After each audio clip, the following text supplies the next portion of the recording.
Eljo Bean and the Bean Depot. That's across 776. The water's coming in hard now. And here's the Bean Depot. A bunch of people parked.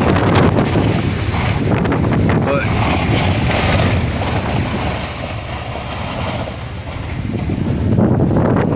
don't look like anybody's at the Bean Depot.